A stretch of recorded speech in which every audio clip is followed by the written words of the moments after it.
Excellencies, ladies and gentlemen, the fourth meeting of the General Assembly is called to order.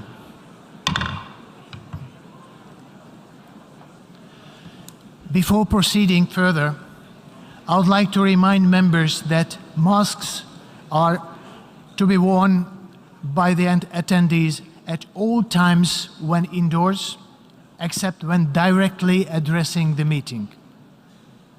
Due to the temporary closure of the east side emergency doors, in the event of fire or an emergency which requires an evacuation, please use the west side emergency doors and the stairway next to the elevator banks. Those in the third and fourth balconies, please use the stairway next to the elevator banks. Before proceeding to the general debate, as announced in the journal, the General Assembly will hear an introduction by the Secretary General of his annual report on the work of the organization. Under agenda item 113, in accordance with the resolution 51/241 and notwithstanding of provisions in decision 77/504. We shall proceed accordingly. Now I give the floor to the Secretary General of the United Nations, His Excellency Mr. Antonio Guterres.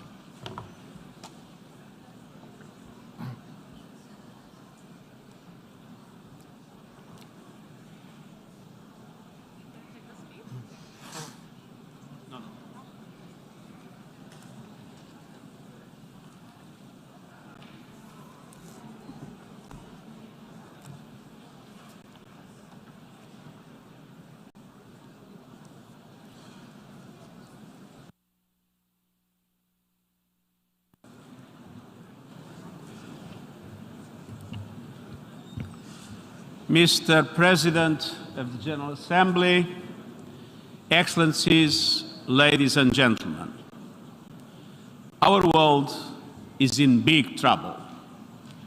Divides are growing deeper, inequalities are growing wider, and challenges are spreading farther. But as we come together in a world teeming with turmoil, an image of promise and hope comes to my mind. This ship is the brave commander. It sailed the Black Sea with UN flag flying high and proud. On one hand, what you see is a vessel like any other plying the seas. But look closer. At its essence, this ship is a symbol of what we can accomplish when we act together. It is loaded with Ukrainian grain destined for the people of the Horn of Africa, millions of whom are on the edge of famine. It navigated through a war zone, guided by the very parties to the conflict, as part of an unprecedented comprehensive initiative to get more food and fertilizer out of Ukraine and Russia, to bring desperately needed relief to those in need, to calm commodity markets, secure future harvests, and lower prices for consumers everywhere. Ukraine and the Russian Federation, with the support of Turkey, came together to make it happen, despite the enormous complexities, the naysayers, and even the hell of war. Some might call it a miracle on the sea. In truth, it is multilateral diplomacy in action. The Black Sea Grain Initiative has opened the pathway for the safe navigation of dozens of ships filled with much-needed food supplies. But each ship is also carrying one of today's rarest commodities, hope. Excellencies, we need hope, and more, we need action. To ease the global food crisis, we now must urgently address the global fertilizer market crunch. This year, the world has enough food. The problem is distribution. But if the fertilizer market is not stabilized, next year's problem might be food supply itself. We already have reports of farmers in West Africa and beyond cultivating fewer crops because of the price or lack of availability of fertilizers. It is essential to continue removing all remaining obstacles to the export of Russian fertilizers and their ingredients, including ammonia. These products are not subject to sanctions, and we will keep up our efforts to eliminate indirect effects. Another major concern is the impact of high gas prices on the production of nitrogen fertilizers, and these must also be addressed seriously. Without action now, the global fertilizer shortage will quickly morph into a global food shortage. Excellencies, we need action across the board. Let's have no illusions. We are in rough seas. A winter of global discontent is on the horizon. A cost of living crisis is raging, trust is crumbling, inequalities are exploding, and our planet is burning. People are hurting, with the most vulnerable suffering the most. The United Nations Charter and the ideals it represents are in jeopardy. We have a duty to act, and yet we are gridlocked in colossal global dysfunction. The international community is not ready or willing to tackle the big, dramatic challenges of our age. This crisis threatens the very future of humanity and the fate of our planet. Crises like the war in Ukraine and the multiplication of conflicts around the globe, climates like the climate emergency and biodiversity loss, crises like the dire financial situation of developing countries and the fate of the Sustainable Development Goals, and crises like the lack of guardrails around promising new technologies to heal disease, connect people, and expand opportunity. In just the time since I became Secretary General, a tool has been developed to edit genes. Neurotechnology, connecting technology with the human nervous system, has progressed from idea to proof of concept. Cryptocurrencies and other blockchain technologies are widespread, but across a host of new technologies there is a forest of red flags.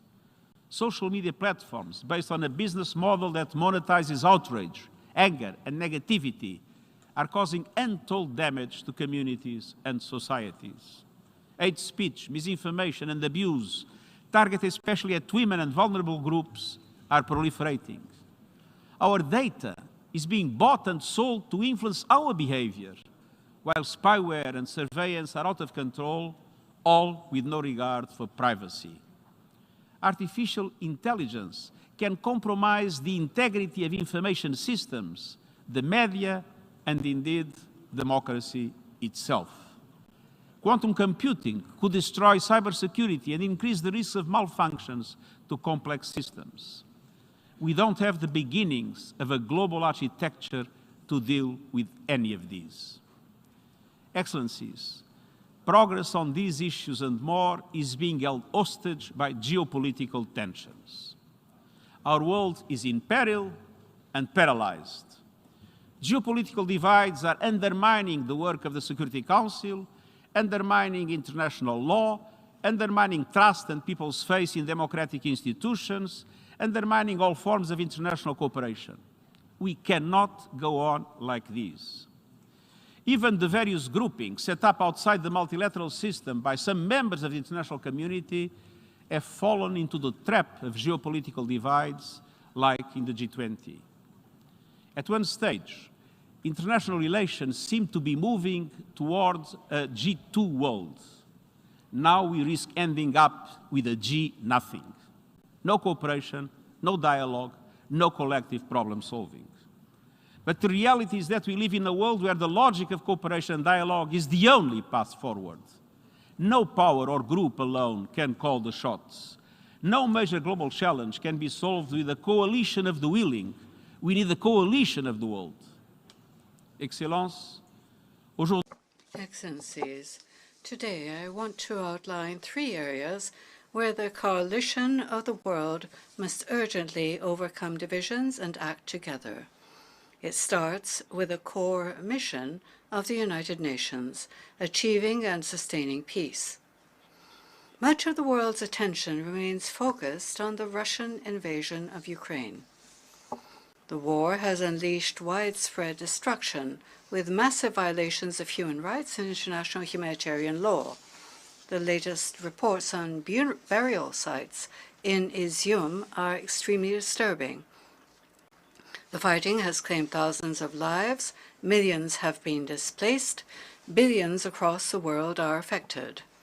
We are seeing the threat of dangerous divisions between West and South.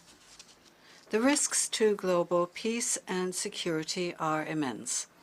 We must keep working for peace in line with the United Nations Charter and international law.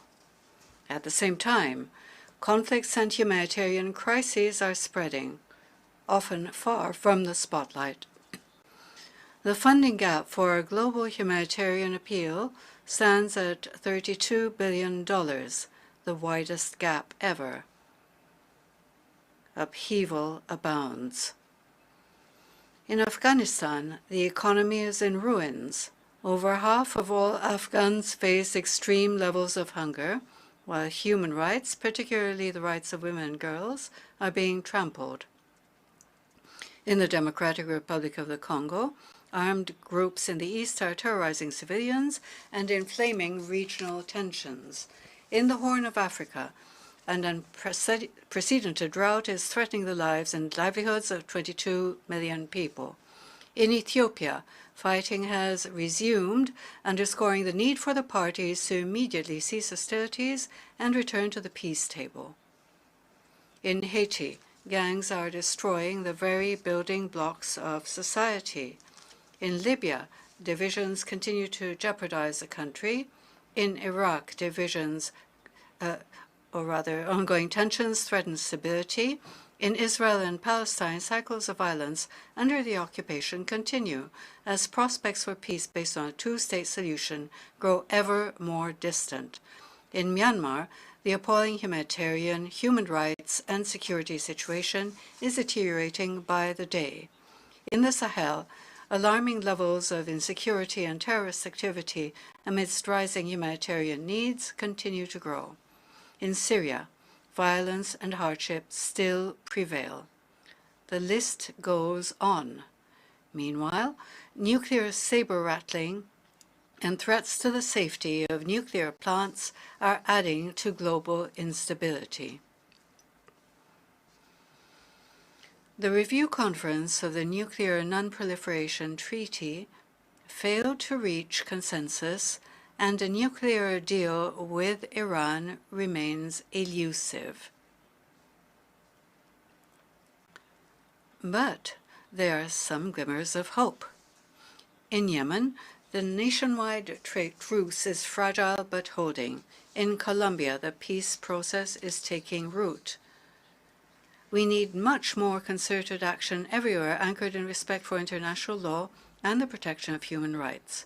In this splintering world, we need to create mechanisms of dialogue and mediation to heal divides. This is why I outlined elements of a new agenda for peace in my report on our common agenda.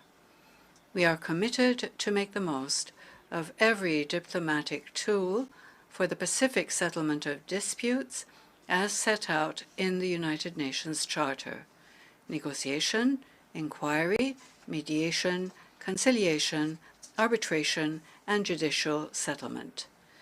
Excellencies, women's leadership and participation must be front and center, and we must also prioritize prevention and peace building. That means strengthening strategic foresight, anticipating flashpoints that could erupt into violence, and tackling emerging threats posed by cyber warfare and lethal autonomous weapons. It means also expanding the role of regional groups, strengthening peacekeeping, intensifying disarmament and non-proliferation, preventing and countering terrorism, and ensuring accountability. And it means recognizing human rights as pivotal for prevention. My call to action on human rights highlights the centrality of human rights, refugee, and humanitarian law. In all we do, we must recognize that human rights are the path to resolving tensions, ending conflict, and forging lasting peace. Excellencies, there is another battle we must end, our suicidal war against nature. The climate crisis is the defining issue of our time, and it must be the first priority of every government and multilateral organization. And yet, climate action is being put on the back burner, despite overwhelming public support around the world. Global greenhouse gas emissions need to be slashed by 45% by 2030 to have any hope of reaching net zero emissions by 2050. And yet, emissions are going up at record levels, on course to a 14% increase this decade. We have a rendezvous with climate disaster. I recently saw it with my own eyes in Pakistan, where 1/3 of the country is submerged by a monsoon on steroids. We see it everywhere. Planet Earth is a victim of scorched earth policies. The past year has brought us Europe's worst heat wave since the Middle Ages. Mega drought in China, the United States and beyond. Famine stalking the Horn of Africa. 1 million species at risk of extinction. No region is untouched. And we ain't seen nothing yet. The hottest summers of today may be the coolest summers of tomorrow. Once-in-a-lifetime climate shocks may soon become once-a-year events. And with every climate disaster, we know that women and girls are the most affected. The climate crisis is a case study in moral and economic injustice. The G20 emits 80% of all greenhouse gas emissions. But the poorest and most vulnerable, those who contributed least to this crisis, are bearing its most brutal impacts. Meanwhile, the fossil fuel industry is feasting on hundreds of billions of dollars in subsidies and windfall profits, while households' budgets shrink and our planet burns. Excellencies, let's tell it like it is. Our world is addicted to fossil fuels, and it's time for an intervention. We need to hold fossil fuel companies and their enablers to account. And that includes the banks, private equity, asset managers, and other financial institutions that continue to invest and underwrite carbon pollution. It includes the massive public relations machine raking in billions to shield the fossil fuel industry from scrutiny. Just as they did for the tobacco industry decades before, lobbyists and spin doctors have spewed harmful misinformation. Fossil fuel interests need to spend less time averting a PR disaster and more time averting a planetary one. Of course, fossil fuels cannot be shut down overnight. A just transition means leaving no person or country behind. But it's high time to put fossil fuel producers, investors, and enablers on notice. Polluters must pay. And today I'm calling on all developed economies to tax the windfall profits of fossil fuel companies. Those funds should be redirected in two ways: to countries suffering loss and damage caused by the climate crisis, and to people struggling with rising food and energy prices. As you heard to the COP27 UN Climate Conference in Egypt, I appeal to all leaders to realize the goals of the Paris Agreement. Lift your climate ambition. Listen to your people's calls for change. Invest in solutions that lead to sustainable economic growth. And let me point to three. First, renewable energy. It generates 3 times more jobs. It's already cheaper than fossil fuels, and it's the best way to energy security, stable prices, and new industries. But developing countries need help to make this shift, including through international coalitions to support just energy transitions in key emerging economies. Second, helping countries adapt to worsening climate shocks. Resilience building in developing countries is a smart investment in a reliable supply chains, regional stability, and orderly migration. Last year in Glasgow, Developed countries agreed to double adaptation funding by 2025. These must be delivered in full as a starting point. At minimum, adaptation must make up half of all climate finance. And multilateral development banks must step up and deliver. Major economies are their shareholders and must make it happen. Third, addressing loss and damage for disasters. It's high time to move beyond endless discussions. Vulnerable countries need meaningful action. Loss and damage are happening now, hurting people and economies now, and must be addressed now, starting at COP27. This is a fundamental question of climate justice, international solidarity, and trust. And at the same time, we must make sure that every person, community, and nation has access to effective early warning systems within the next 5 years. And we must address the biodiversity crisis by making the December UN Biodiversity Conference a success. The world must agree on a post-2020 global biodiversity framework, one that sets ambitious targets to halt and reverse biodiversity loss, provides adequate financing, and eliminates harmful subsidies that destroy ecosystems on which we all depend. And I also urge you to intensify efforts to finalize an international legally binding agreement to conserve and sustainably use marine biological diversity. We must protect the ocean now and for the future. Excellencies, the climate crisis is coming on top of other heavy weather. A once-in-a-generation global cost of living crisis is unfolding, turbocharged by the war in Ukraine. Some 94 countries, home to 1.6 billion people, many in Africa, face a perfect storm. Economic and social fallout from the pandemic, soaring food and energy prices, crushing debt burdens, spiraling inflation, and the lack of access to finance. These cascading crises are feeding on each other, compounding inequalities, creating devastating hardship, delaying the energy transition, and threatening global financial meltdown. Social unrest is inevitable, with conflict not far behind. And it doesn't have to be this way. A world without extreme poverty, want, or hunger is not an impossible dream. It is within reach. This is the world envisaged by the 2030 Agenda and the Sustainable Development Goals. But it is not the world we seem to have chosen.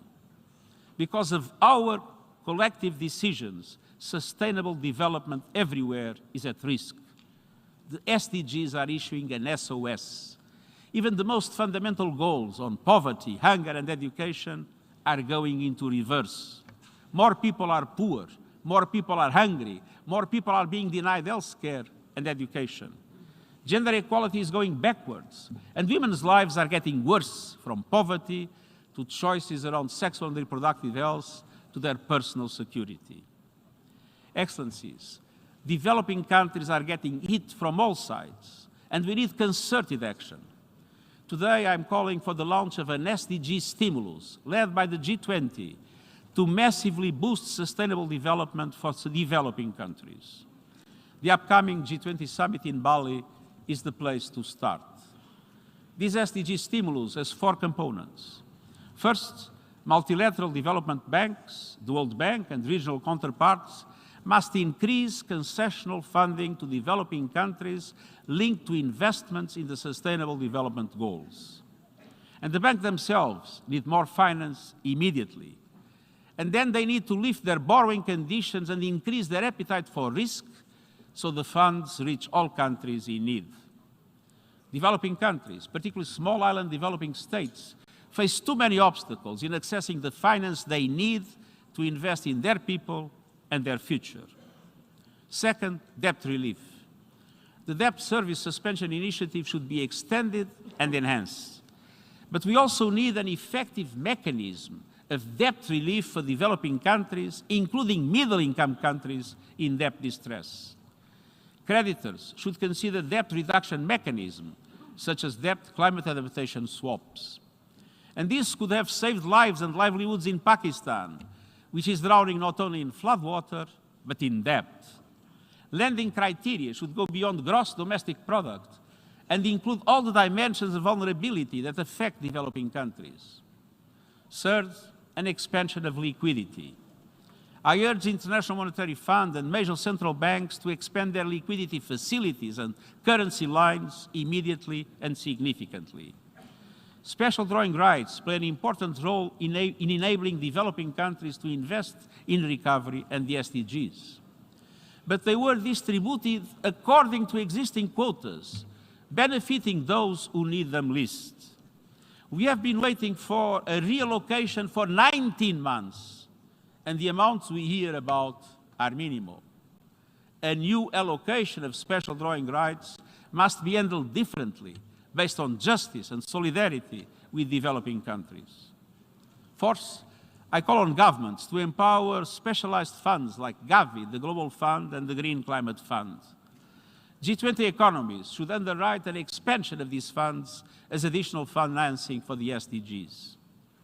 Excellencies, let me be clear. The SDG stimulus I'm proposing is essential, but it is only an interim measure. Today's global financial system was created by rich countries to serve their interests many decades ago. It expands and entrenches inequalities. It requires deep structural reform. And my report on our common agenda proposes a new global deal to rebalance power and resources between developed and developing countries.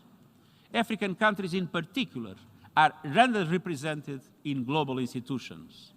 I hope member states will seize the opportunity to turn these ideas into concrete solutions, including at the Summit of the Future in 2024. Excellencies, the divergence between developed and developing countries, between North and South, between the privileged and the rest, is becoming more dangerous by the day. It is at the root of geopolitical tensions and lack of trust that poison every area of global cooperation, from vaccines to sanctions to trade. But by acting as one, we can nurture fragile shoots of hope. The hope found in climate and peace activists around the world, calling out for change and demanding better of their leaders. The hope found in young people working every day for a better, more peaceful future. The hope found in women and girls leading and fighting for those still being denied their basic human rights. The hope found throughout civil society seeking ways to build more just and equal communities and countries. And the hope found in science and academia racing to stay ahead of deadly diseases and then the COVID-19 pandemic. The hope found in humanitarian heroes rushing to deliver life-saving aid around the world. The United Nations stands with them all. We know lofty ideals must be made real in people's lives, so let's develop common solutions to common problems, grounded in goodwill, trust, and the rights shared by every human being. Let's work as one, a coalition of the world, as United Nations. Thank you.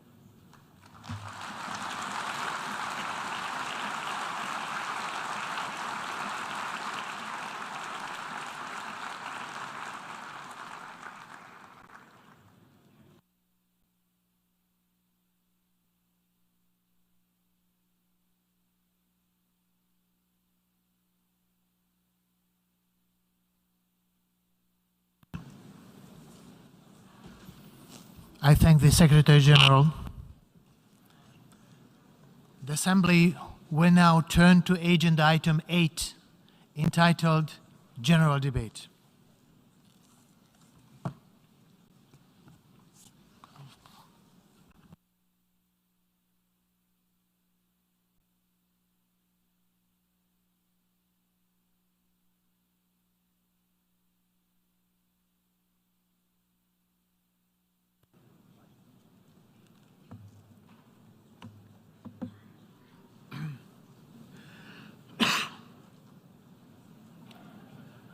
Mr. Secretary General,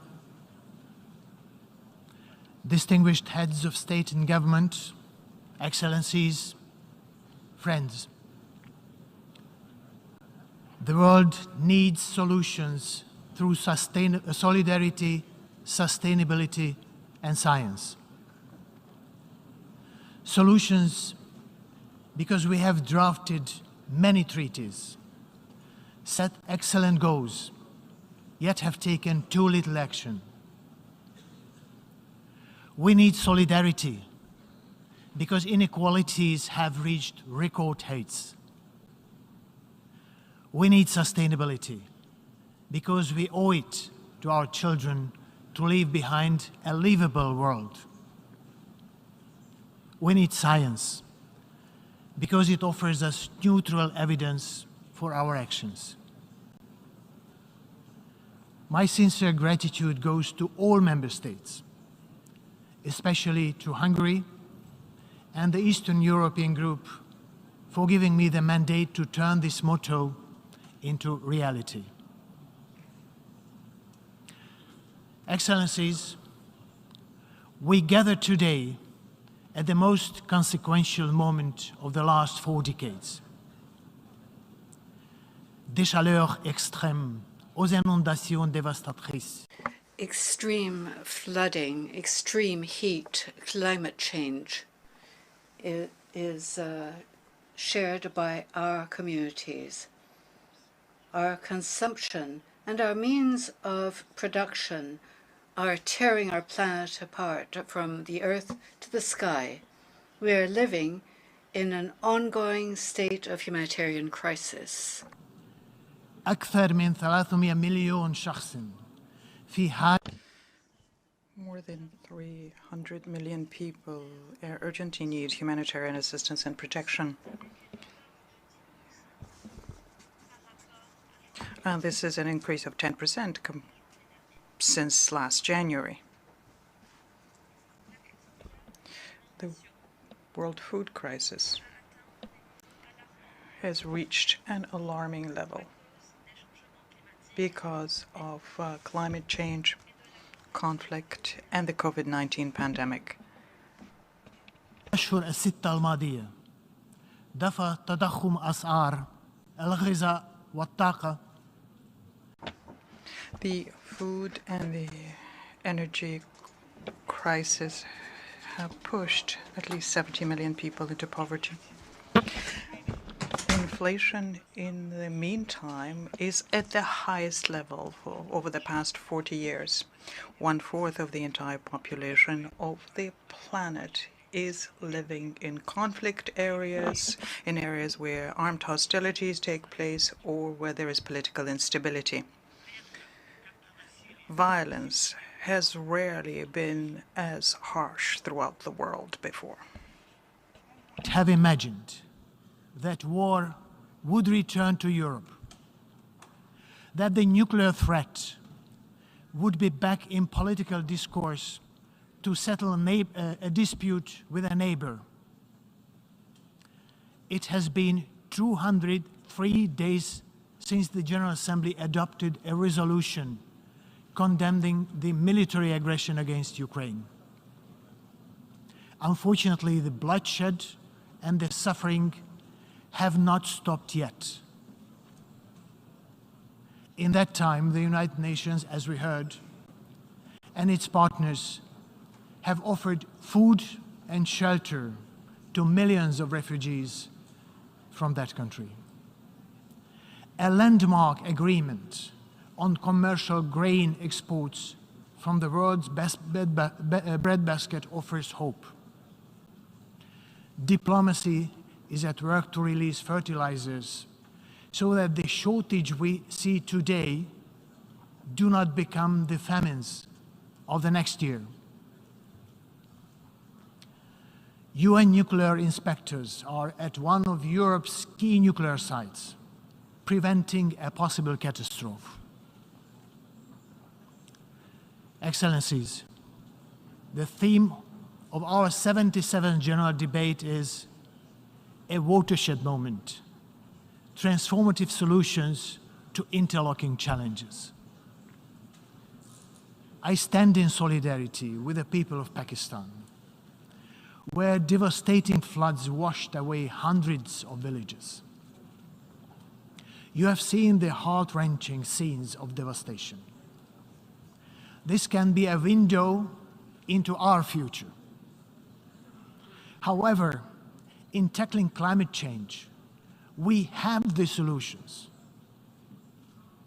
These are rooted in the advancement we have made in science cooperation and climate diplomacy. But we have to want to put them in practice. The International Panel on Climate Change has proven an invaluable tool for supporting political decisions to combat climate change and to adapt to its consequences. We should consider replicating its success in the areas of water, energy, food, and biodiversity. This would give us a universally accepted scientific foundation for action. Once this high-level week is over, I plan to launch a series of consultations with the scientific community, asking them to help us, bringing the knowledge from microscopes to microphones. The 77th session of the General Assembly will be key to preparing the SDG Summit in 2023 and the Summit of the Future in 2024. Next year, we will assess SDG 6 at the UN Water Conference, the first since 1977. This call could not be more urgent. Water is set to be the next major driver of conflict worldwide. The problem of water is threefold: too much, not enough, not safe. We have the chance to make a difference in the lives of 2.1 billion people who lack access to clean water. Let us cooperate to make the Water Action Agenda as transformational, practical, and actionable as possible. During this session, we will also assess the Sendai framework and come to conclusions to improve resilience against disasters. It is vital that these opportunities lead to substantive outcomes. The building blocks for transformation are at our disposal: the 2030 Agenda, the Sendai Framework, the Paris Agreement, the Addis Ababa Programme of Action, and our common agenda all point in the same direction. They describe the world we want and offer the avenues to get there. I'm encouraged that the Secretary General's proposals and the important initiatives by member states mutually support each other. The challenges are great and they are interconnected, but they are not insurmountable. Ladies and gentlemen, without universal respect to the rule of law, it is all too easy to rapidly slide into treacherous territory.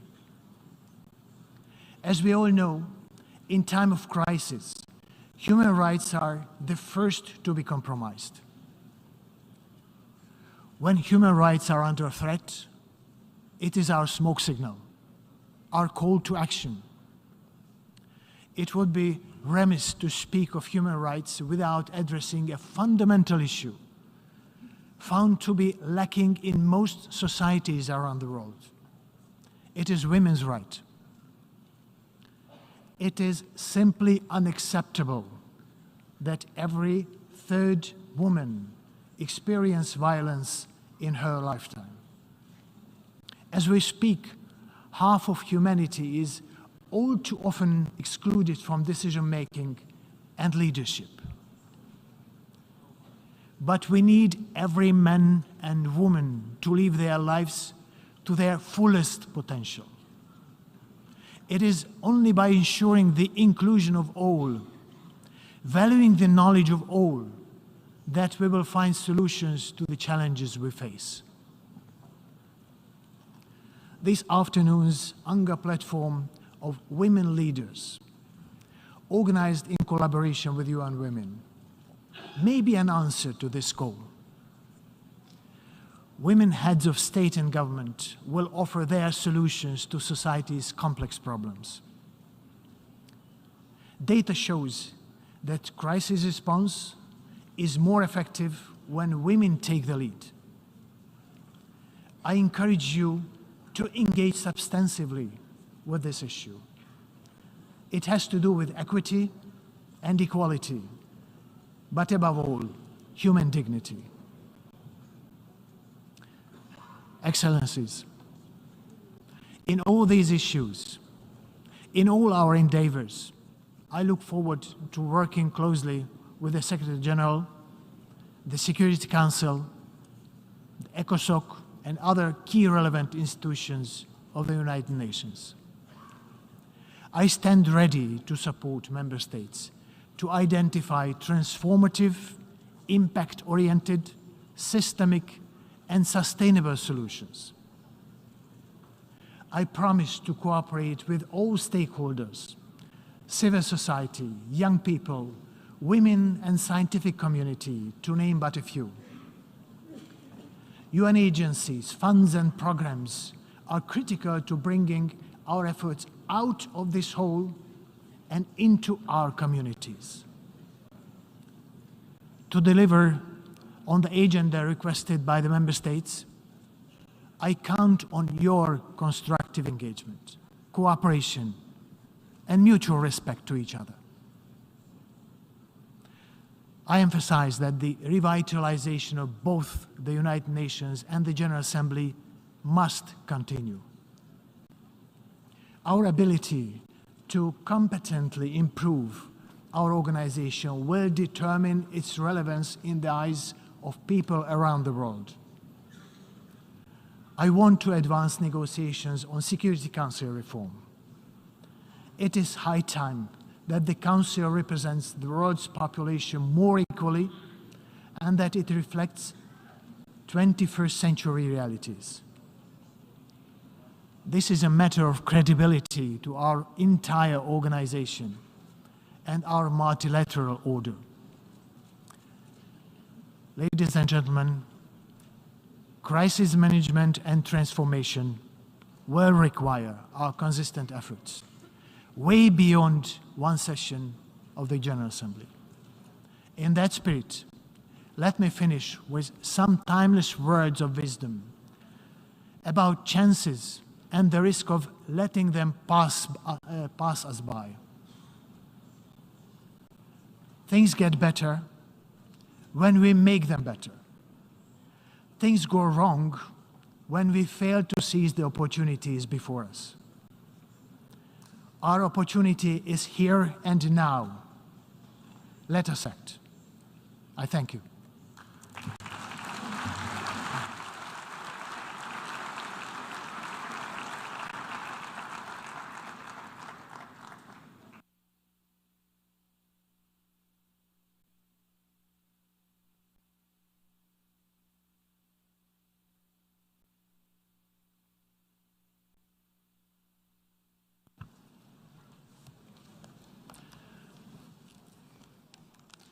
Distinguished delegates, before giving the floor to the first speaker for this morning, I would like to remind members that the list of speakers for the general debate has been established on the agreed basis that statements should be no longer than 15 minutes to enable all speakers to be heard in a given meeting. Within this time frame, I would like to appeal to speakers to deliver their statement at a reasonable pace so that interpretation into the other official United Nations languages may be provided properly.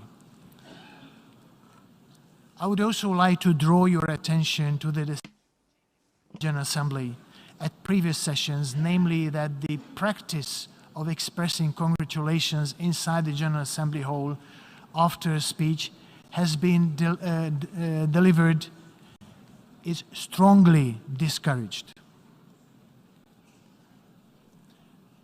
After delivering their statements from the rostrum, speakers are invited to exit the General Assembly Hall through room GA200, located behind the podium, before returning to their seats. May I take it that the General Assembly agrees to proceed in this manner during the general debate of the 77th session? It is so decided. Finally, I should like to draw the attention of members that during the general debate, official photographs of all the speakers are taken by the Department of Global Communications. Members interested in obtaining these photographs are requested to contact the Photo Library of the United Nations. The Assembly will hear an address by His Excellency Jair Messias Bolsonaro, President of the Federal Republic of Brazil. I request the protocol to escort His Excellency.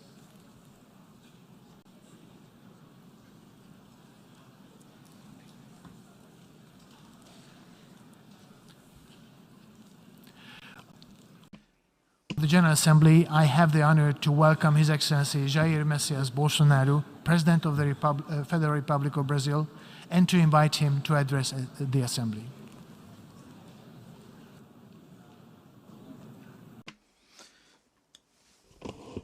Hello, testing the English channel. This is the English channel. Mr. Shaba Karosi, President of the 77th General Assembly of the United Nations. Mr. Antonio Guterres, Secretary General of the United Nations. Ladies and gentlemen, heads of state, heads of government, and heads of delegation. Ladies and gentlemen at large, I begin by congratulating you, Ambassador Shaba Karosi, on your election as President of this General Assembly. You can be sure that you can certainly count on Brazil's support. The theme chosen for this general debate revolves around a concept that perfectly applies to the moment we currently live, a watershed moment. Mr. President, our collective responsibility at this General Assembly consists in understanding the actual scope of the challenges that make up this watershed moment, and from there build the responses that draw their strength from the goals that we all share. The task at hand is not a simple one, but strictly respostas que tirem sua força dos objetivos que são comuns a todos nós. A tarefa não é simples, mas, a rigor, não temos alternativa. Esse esforço tem de começar no interior de cada um dos nossos países. Antes de tudo, é aquilo que realizamos no plano interno que dá a medida da autoridade com que agimos no plano internacional. Deixe-me falar da perspectiva do meu país. Quando o Brasil se manifesta sobre a agenda da saúde pública, fazemos isso com a autoridade de um governo que, durante a pandemia da Covid-19, não poupou esforços para salvar vidas e preservar empregos.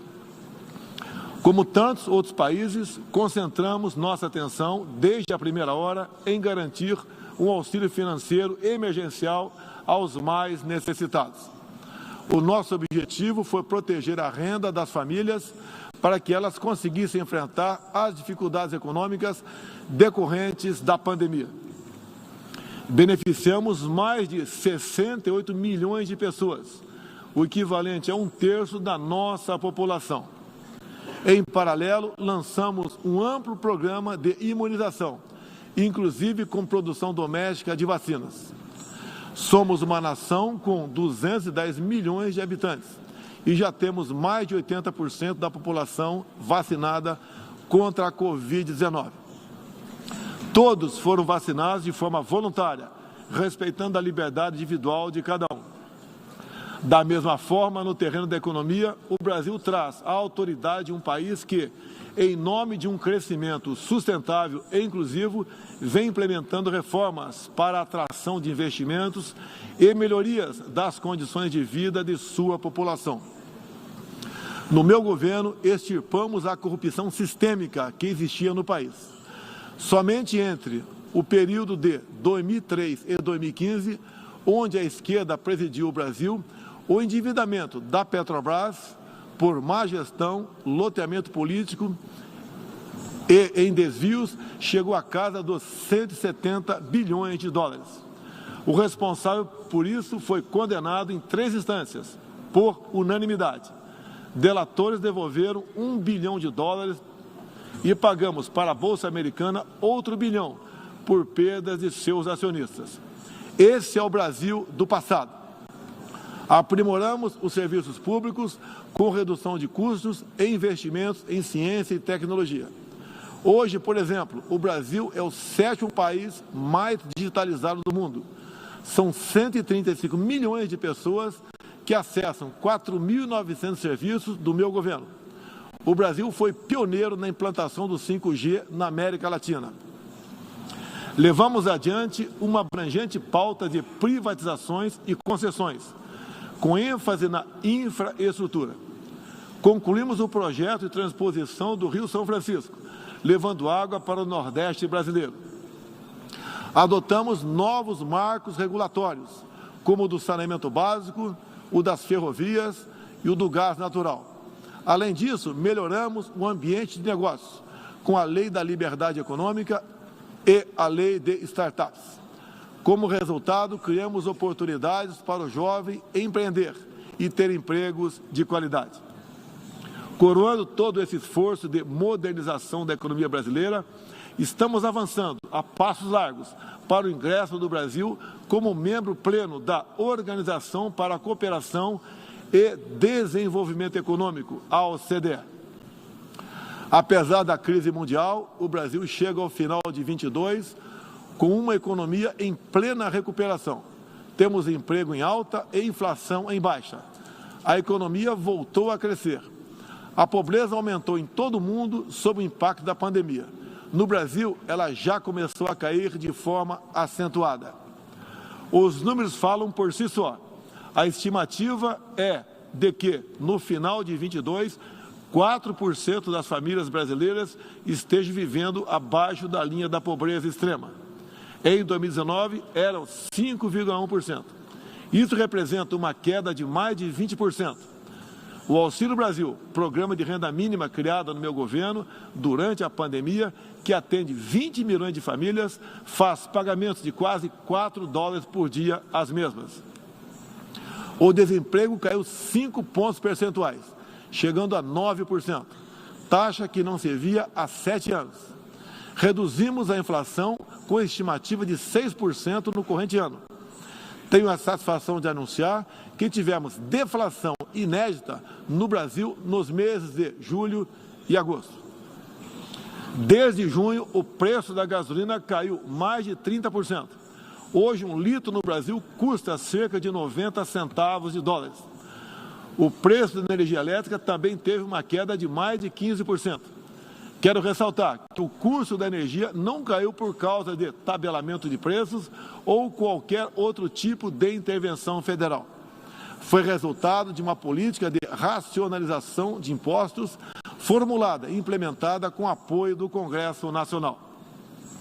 Em 2021, o Brasil foi o 4º maior destino de investimentos estrangeiros direto no mundo. Nosso comércio exterior alcançou a marca histórica de 39% do PIB, mesmo diminuindo ou zerando impostos de milhares de produtos. No plano interno, também estamos batendo recordes em 3 áreas: arrecadação fiscal, lucro das empresas estatais e relação entre dívida pública e PIB. Aliás, em 21, tivemos superávit no resultado consolidado de contas públicas. O PIB brasileiro aumentou 1,2% no segundo semestre. A projeção de crescimento para 22 chega a 3%.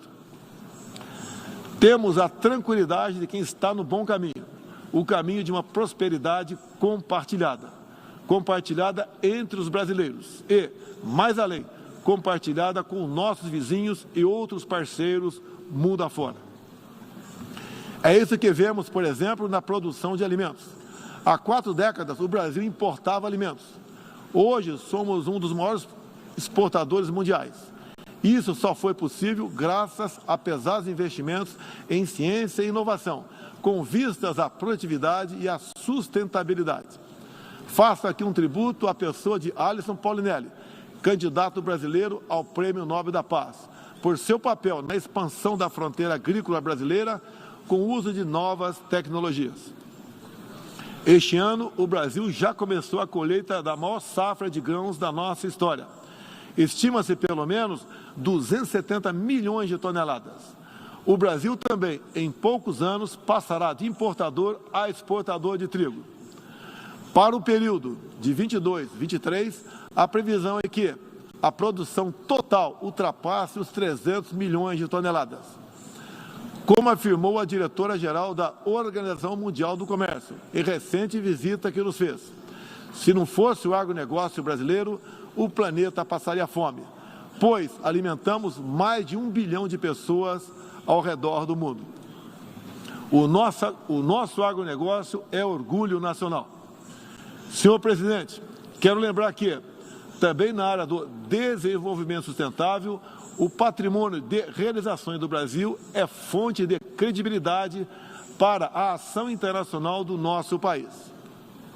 Em matéria de meio ambiente e desenvolvimento sustentável, o Brasil é parte da solução e referência para o mundo. 2/3 de todo o território brasileiro permanece com vegetação nativa, que se encontra exatamente como estava quando o Brasil foi descoberto em 1500.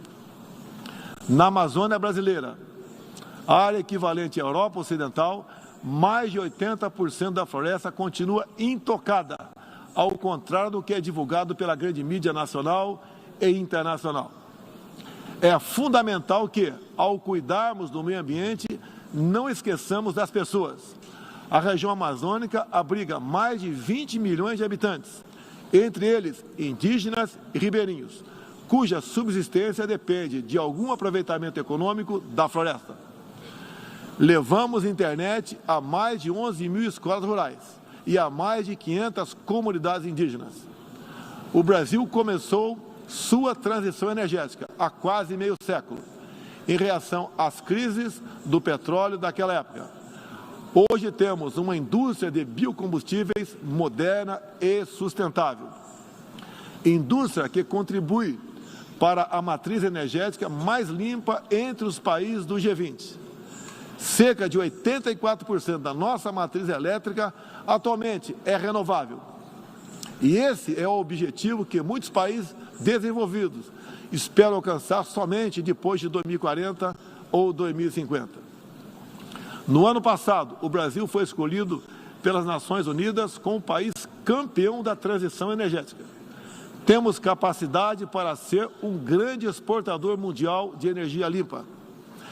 Contamos com um excedente já em construção, que pode chegar a mais de 100 gigawatts, entre biomassa, eólica, terrestre e solar, além da oportunidade ainda não explorada de eólicas marítimas de 700 gigawatts, com um dos menores custos de produção do mundo. Essas fontes produzirão hidrogênio verde para exportação. Parte dessa energia, 100% limpa, abre a possibilidade de sermos fornecedores de produtos industriais altamente competitivos, especialmente no Nordeste brasileiro, com uma das menores pegadas de carbono do mundo. A agenda do desenvolvimento sustentável é afetada de várias maneiras pelas ameaças à paz e à segurança internacional. Erguemos as Nações Unidas em meio aos escombros da Segunda Guerra Mundial. O que nos motivava naquele momento era a determinação de evitar que se repetisse o ciclo de destruição que marcou a primeira metade do século XX. Até certo ponto, podemos dizer que fomos bem-sucedidos. Mas hoje, o conflito na Ucrânia serve de alerta. Uma reforma da ONU é essencial para encontrarmos a paz mundial. No caso específico do Conselho de Segurança, após 25 anos de debates, está claro que precisamos buscar soluções inovadoras. O Brasil fala desse assunto com base em uma experiência que remonta aos primórdios da ONU. É pela 11ª vez que ocupamos assento não permanente no Conselho. Temos buscado dar o melhor de nós para a solução pacífica e negociada dos conflitos internacionais, sempre guiados pela Carta da ONU e pelo direito internacional. O Brasil também tem um longo histórico de participação em missões de paz da ONU. De Suez a Angola, do Haiti ao Líbano, sempre estivemos ao lado da manutenção da paz. Também contribuímos para a paz ao abrirmos nossas fronteiras para aqueles que buscam uma chance de reconstruir suas vidas em nosso país. Desde 2018, mais de 6 milhões de irmãos venezuelanos foram obrigados a deixar seu país. Muitos deles vieram para o Brasil. Nossa resposta a esse desafio foi a Operação Acolhida, que se tornou referência internacional. Já são mais de 350 mil venezuelanos que encontraram em território brasileiro assistência emergencial, proteção, documentação e a possibilidade de um recomeço. Todos têm acesso ao mercado de trabalho, a serviços públicos e a benefícios sociais.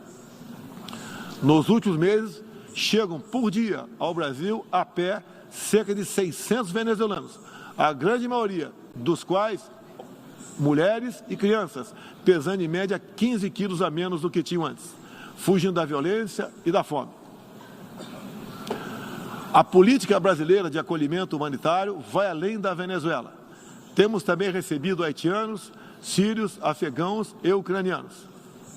Senhor Presidente, o conflito na Ucrânia já se estende por 7 meses e gera apreensão não apenas na Europa, mas em todo o mundo. Quero, em primeiro lugar, renovar o agradecimento do Brasil aos países que ajudaram na evacuação de brasileiros que se encontravam na Ucrânia quando começou o conflito. Refiro-me especialmente à Eslováquia, Hungria, Polônia, Romênia e República Tcheca. A operação foi exitosa. Não deixamos ninguém para trás, nem mesmo seus animais de estimação. Diante do conflito em si, o Brasil tem se pautado pelos princípios do direito internacional e da Carta da ONU. Princípios que estão consagrados também em nossa Constituição. Defendemos um cessar-fogo imediato, a proteção de civis e não combatentes, a preservação da infraestrutura crítica para assistência à população e a manutenção de todos os canais de diálogo entre as partes em conflito. Esses são os primeiros passos para alcançarmos uma solução que seja duradoura e sustentável. Temos trabalhado nessa direção. Nas Nações Unidas e em outros fóruns, temos tentado evitar o bloqueio dos canais de diálogo, causado pela polarização em torno do conflito. É nesse sentido que somos contra o isolamento diplomático e econômico. As consequências do conflito já se fazem sentir nos preços mundiais de alimentos, de combustíveis e de outros insumos. Esses impactos nos colocam a todos na contramão dos objetivos do desenvolvimento sustentável. Países que se apresentavam como líderes da economia de baixo carbono, agora passaram a usar fontes sujas de energia. Isso configura um grave retrocesso para o meio ambiente. Apoiamos todos os esforços para reduzir os impactos econômicos dessa crise. Mas não acreditamos que o melhor caminho seja a adoção de sanções unilaterais e seletivas, contrárias ao direito internacional. Essas medidas têm prejudicado a retomada da economia e afetado os direitos humanos de populações vulneráveis, inclusive em países da própria Europa. A solução para o conflito da Ucrânia será alcançada somente pela negociação e pelo diálogo. Faço aqui um apelo às partes, bem como a toda a comunidade internacional. Não deixe escapar nenhuma oportunidade de pôr fim ao conflito e de garantir a paz. A estabilidade, a segurança e a prosperidade da humanidade correm sério risco se o conflito continuar. Senhor Presidente, tenho sido um defensor incondicional da liberdade de expressão. Além disso, no meu governo, o Brasil tem trabalhado para trazer o direito à liberdade de religião para o centro da agenda internacional de direitos humanos. É essencial garantir que todos tenham o direito de professar e praticar livremente sua orientação religiosa, sem discriminação. Quero aqui anunciar que o Brasil abre suas portas para acolher os padres e freiras católicos que têm sofrido perseguição do regime ditatorial da Nicarágua. O Brasil repudia a perseguição religiosa em qualquer lugar do mundo. Outros valores fundamentais para a sociedade brasileira, com reflexo na pauta dos direitos humanos, são a defesa da família, do direito à vida desde a concepção, a legítima defesa e o repúdio à ideologia de gênero. Quero também destacar aqui a prioridade que temos atribuído à proteção das mulheres. Nosso esforço em sancionar mais de 70 normas legais sobre o tema desde o início do meu governo, em 2019, é prova cabal desse compromisso. Combatemos a violência contra as mulheres com todo rigor. Isso é parte da nossa prioridade mais ampla de garantir segurança pública a todos os brasileiros. Os resultados aparecem em nosso governo. A queda de 7,7% no número de feminicídios e diminuição do número geral de mortes por homicídio. Em 2017, eram 30 mortes por 100 mil habitantes. Agora são 19. A violência no campo também caiu ao mesmo tempo que aumentamos a regularização da propriedade da terra para os assentados. No meu governo, entregamos 400 mil títulos rurais, 80% deles para as mulheres. Trabalhamos no Brasil para que tenhamos mulheres fortes e independentes, para que possam chegar aonde elas quiserem. A primeira-dama, Michele Bolsonaro, trouxe novo significado ao trabalho de voluntariado desde 2019, com especial atenção aos portadores de deficiências e doenças raras. Senhor Presidente, senhor Secretário-Geral, senhoras e senhores, chefe de Estado e de Governo, senhoras e senhores, neste 7 de setembro, o Brasil completou 200 anos de história como nação independente. Milhões de brasileiros foram às ruas, convocados pelo seu presidente, trajando as cores da nossa bandeira. Foi a maior demonstração cívica da história do nosso país. Um povo que acredita em Deus, pátria, família e liberdade. Muito obrigado a todos os senhores.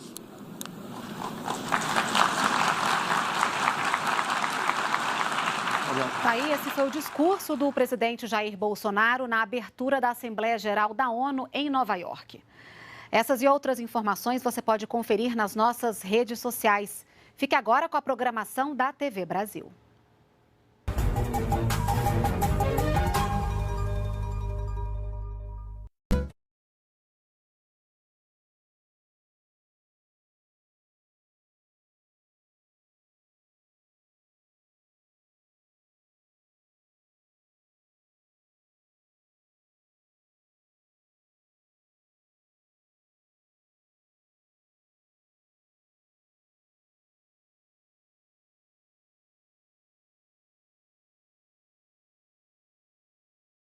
Seguro Alto Mesmo.